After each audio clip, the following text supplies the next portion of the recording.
Continuamos en Agenda Pública con el segmento de entrevistas. Esta semana nos visita el periodista y escritor Eduardo Valverde.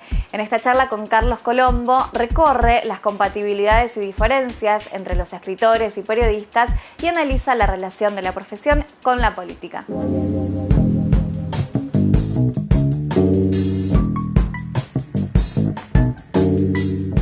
Estamos en la Agenda Pública con Eduardo Valverde, periodista de La Capital. Eduardo, gracias por acompañarnos. Gracias a vos, Carlos. Además de periodista, poeta.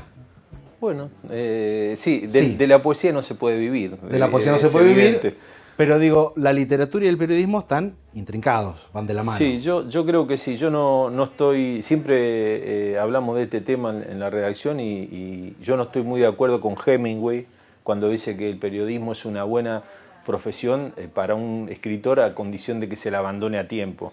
Eso decía Hemingway. Yo creo que no, que son perfectamente compatibles. Nosotros en Argentina tenemos entre nosotros muchos casos de escritores que han sido grandes escritores y han mantenido una permanente incursión en el periodismo y con excelentísimos resultados, y los ejemplos sobran, ¿no? Respecto de esto. Podemos hablar de... Bueno, el más notorio es Rodolfo Walsh, que hoy en día está tan nuevamente en boga. Sí, pero una persona que vos respetás mucho y le he hecho varias notas, como Osvaldo Bayer, también lo es. También lo es, digo, Osvaldo. Y sigue diciéndose periodista. El mismo García Márquez dice antes que escritor soy periodista. Exactamente, son casos... el mismo Vargas Llosa, aunque es de otro palo, pero también se sigue diciendo periodista. Y bueno, así vas a encontrar miles de... Y en el siglo XIX yo creo que todos los grandes constructores del Estado burgués argentino eran todos periodistas. Alberdi, Mármol, en general toda la generación esa, Echeverría, eran todos periodistas, ¿no? Digo, pero tiene que ver con, en algunos momentos de la vida política de un país, o de un sector y demás, digo... El periodismo aparece como necesidad política, digo. Si uno piensa en Mariano Moreno, que no era periodista, pero arranca con un diario que tenía que ver con la revolución. Si uno piensa en José Hernández, que durante muchos años escribió el diario La Capital, digo, recordemos que La Capital aparece como un diario federal bancado por Urquiza y Hernández era una de sus plumas. Exactamente. Y si uno va a la historia del periodismo, los primeros periódicos eran o de un partido político o de un sector político. Digo, de hecho... Para venir un poquito más acá, La Vanguardia era un diario del Partido Socialista y era un diario y salía todos los días. Y reflejaba lo que era ese partido. Sí, yo creo que es más notable la coincidencia entre política y periodismo en el siglo XIX, ¿no? Como te decía recién, la generación del 37, que fundamentalmente todos fueron fundadores de medios. El caso de Alberdi con la moda, bueno, podemos nombrar miles de casos. El mismo Mármol, que era periodista, cuando se exilia en Montevideo también fundó un diario. El caso de Sarmiento, que también y viniendo más acá, caso emblemático que hoy sigue saliendo, de La Nación de Mitre, que tenía que ver también con eso. Ahora, digo, viniendo a esta época, digo, ¿qué quedó de eso y qué cambió en los medios de comunicación? Sí, yo creo que hay una diferencia respecto al siglo XIX, ya en el siglo XX, donde el periodismo se profesionaliza como adquiere, digamos, los rasgos que tiene hoy en día, digamos, a mediados del siglo XX o incluso comienzo del siglo XX, donde ya podés ver específicamente plumas que se dedican exclusivamente al periodismo. Y ahí ya adquiere las características que tiene hoy en día, ¿no? Igual yo creo que el periodismo se ha nutrido siempre de la literatura y yo creo que le ha aportado grandes páginas a la prensa escrita, la literatura, ¿no? Ese diálogo entre periodismo y literatura creo que es muy rico. No se vaya, seguimos charlando con Eduardo Valverde aquí en Agenda Pública.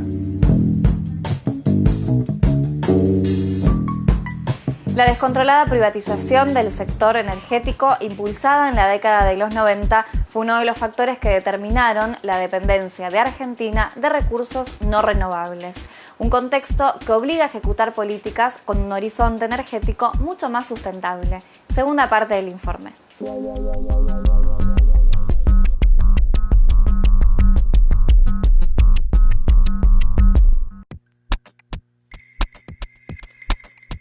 La fuerte dependencia de los combustibles fósiles instala en la Argentina una profunda crisis, considerando el reducido horizonte de reservas de estos recursos. Un factor determinante fue la masiva privatización de las fuentes energéticas durante los años 90, dando lugar a una considerable desinversión.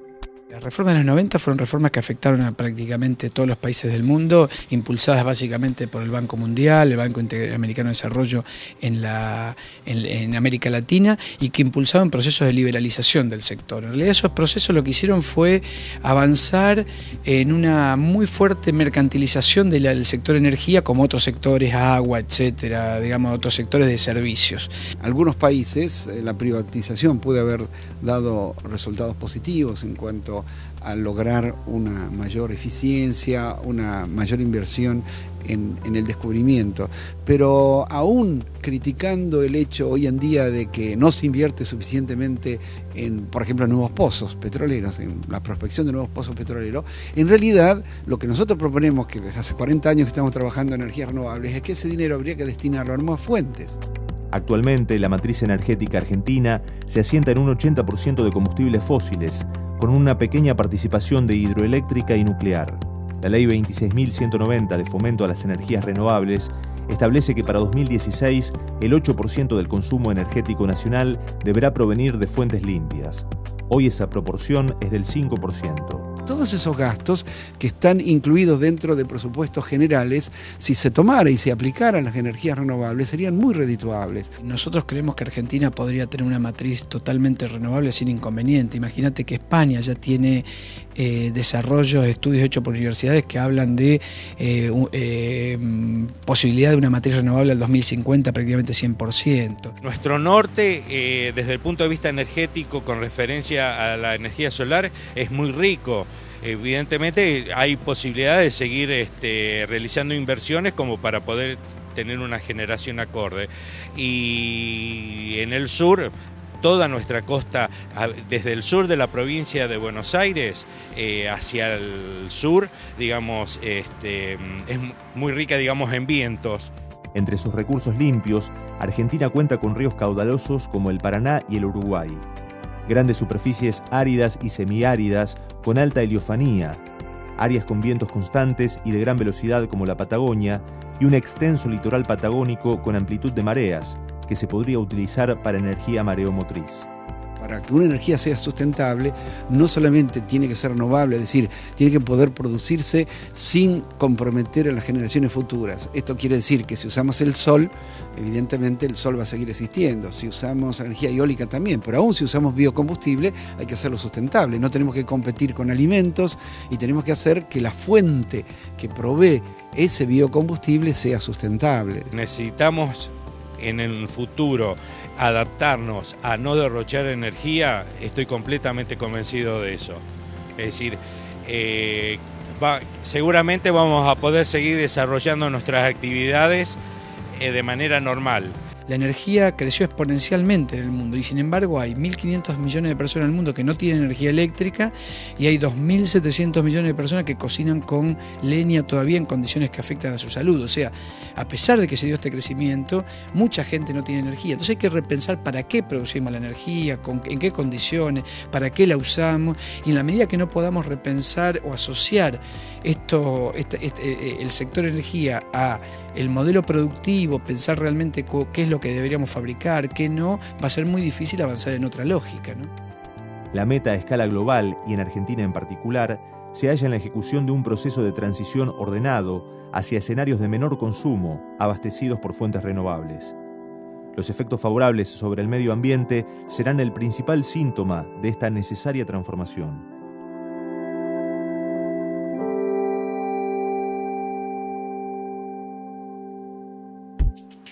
Después de la pausa, seguimos con más Agenda Pública.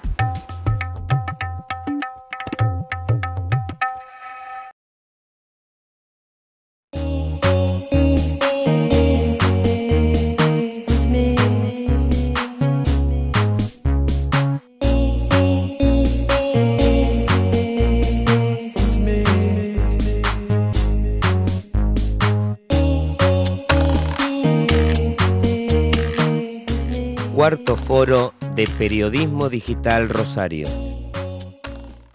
CONADU, Federación Nacional de Docentes Universitarios. Banco Credicop, Cooperativo Limitado, La Banca Solidaria. Sindicato de Prensa Rosario. Micropac, Supermercado Mayorista.